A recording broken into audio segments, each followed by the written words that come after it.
Bonjour à tous, c'est Blandine, j'espère que vous allez bien. On se retrouve aujourd'hui avec un update lecture donc de cette dernière semaine. Je vais vous présenter trois lectures qui m'ont énormément plu pour les trois. On commence tout de suite avec Nos vases cachés de Amy Herman, donc déjà avec la couverture juste magnifique.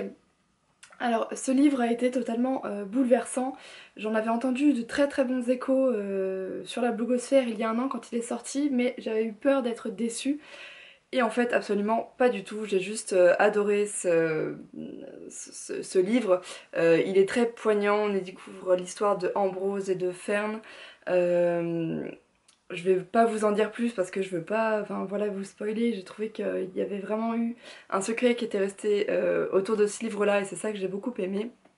C'est que je ne savais pas du tout ce qui allait se passer avant de l'avoir lu, donc on y retrouve un peu le thème La Belle et la Bête, ça parle d'acceptation de soi, de lutte pour vivre. Tous les personnages sont vraiment très attachants et très poignants. Le style de l'auteur est juste magnifique, enfin, on y tire des citations qui sont très belles et je m'en sors vraiment un peu grandi d'avoir lu ce livre, donc pour moi ça a été très très proche d'un coup de cœur. En tout cas c'est une énorme et enfin, une très belle découverte que je vous recommande.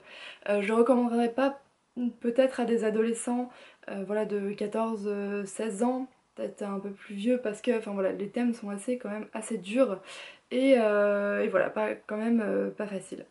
Ensuite c'est au tour de Winter de Marissa Meyer, donc le dernier tome qui va sortir aux éditions Pocket Jeunesse en avril. Donc celui-ci je l'ai lu en VO parce que je n'avais pas pu attendre la sortie française.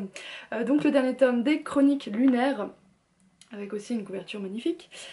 J'ai adoré retrouver l'ensemble des personnages qu'on a découverts autour des trois premiers livres, puisqu'à chaque fois il y en avait de nouveaux qui se rajoutaient. Et là on va vivre ce dernier tome avec chacun d'entre eux. Enfin voilà, on alterne les points de vue et ils sont pas toujours dans l'ordre, c'est ça que j'ai bien aimé. On va y découvrir le peuple lunaire puisque ce tome 6 se passe surtout là-bas. Je vais pas vous en dire plus parce que je veux pas vous spoiler, mais tout ce que peux vous dire c'est que c'est un très très bon dernier tome qui termine très bien la saga. Il y a de l'action, il y a du suspense, enfin moi en tout cas j'ai été stressée tout au long de ma lecture, mais dans le bon sens hein, parce que je savais pas ce qui allait se passer. Il y a toujours, enfin voilà, c'est un page turner, il a beau être très très grand, enfin très très gros, il peut faire peur mais en fait pas du tout parce qu'à chaque fois qu'on arrive à la fin d'un chapitre il se passe quelque chose et là on change de personnage, donc tout ce qu'on veut c'est retrouver le personnage avec lequel on était. Donc voilà, un très très bon dernier tome. Je remercie l'auteur pour cette saga fantastique qu'elle nous a fait découvrir. Et juste une dernière chose, donc ce tome là est autour de Blanche-Neige et on retrouve vraiment comme dans les autres tomes l'essence du conte, mais vraiment mêlé dans cet univers futuriste et voilà, c'est très très bien fait, ça se mélange très très bien au roman et je vous le recommande, enfin je vous recommande de commencer la série si vous ne l'avez pas encore lu. On termine avec Fun Play de Morgan B. Cale aux éditions Michel Lafon, donc je remercie cette maison d'édition de m'avoir voilà, envoyé ce livre dans le cadre d'un partenariat.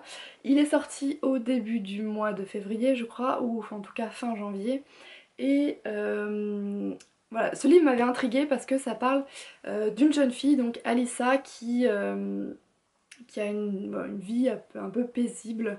Elle est un peu pour ses parents la petite fille modèle, sauf qu'elle, ce rôle ne lui va pas, elle a besoin un peu d'action dans sa vie. Et voilà, un jour, elle va recevoir un texto, enfin un SMS de quelqu'un qui va lui dire devine qui je suis et je serai à toi. Donc elle ne sait pas absolument pas qui c'est, il ne veut pas en dire trop non plus sur lui-même. Et elle va se prêter au jeu, même si elle trouve au début que c'est un peu, enfin voilà, un peu pervers dans le sens où elle ne connaît pas cet homme-là. On lui a toujours dit de pas parler à des étrangers, surtout pas par SMS. Elle ne sait pas si c'est quelqu'un de son lycée ou voilà, un mec de 40 ans. Mais elle va quand même se laisser tenter. Et au fur et à mesure des textos et ces choses-là, il va se nouer quelque chose entre les personnages. Alors, ce tome m'a pris un peu par surprise, puisque, alors déjà il est écrit par l'auteur qui n'a que 14 ans, donc voilà, je voulais voir un peu ce que ça donnait, le fait de... Enfin, elle parle de personnages de 16 ans alors qu'elle en a 14. Donc au début on sent que le style est un peu jeune, un peu... Enfin voilà, il y a des petites choses qui font tiquer, mais je me suis vraiment pris au jeu des SMS à essayer de découvrir qui était cette étrange personne. Et ça m'a voilà, ça m'a vraiment plu, je me suis plongée dedans et au final je l'ai lu très rapidement parce que je voulais découvrir qui c'était. Il y a des bonnes choses, on s'attache très vite au personnage, mais il y a aussi... Oups, là je me suis fait mal avec mon livre. Il y a des petits moments où c'était pas trop ça, et surtout la fin en fait. Quand on découvre qui c'est, j'ai trouvé que c'était un peu bateau. Et la fin peut-être un peu rapide, mais ça reste quand même une bonne lecture, une bonne découverte que je vous conseille. Là aussi je le conseillerais peut-être pas à des ados de 14-16 ans parce que ça prône quand même la cigarette, ce jeu un peu malsain. Donc voilà, pour moi il faut quand même être voilà, un peu plus âgé pour ne pas... enfin, comment dire, pour ne pas tomber là-dedans on va dire, mais voilà, un livre que je vous conseille en tout cas qui est sorti aux éditions Michel Lafon. Pour finir, je vous présente ma lecture en cours, c'est In the End d'Emetria Ludinetta. Oula, je vais y arriver. Donc là, j'ai pas la Dust Jacket, j'ai que le hardback. Je l'ai commencé vendredi et voilà où j'en suis. Je sais presque fini. Le premier tome, j'avais eu un peu de mal, si vous vous souvenez, si vous aviez vu la vidéo dans laquelle je vous en parlais. Et là, juste, j'ai juste dévoré ce deuxième tome, est absolument génial. On a l'ambiance de suspense tout le long.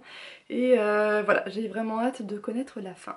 C'en est tout pour cette update lecture, j'espère qu'il vous aura plu.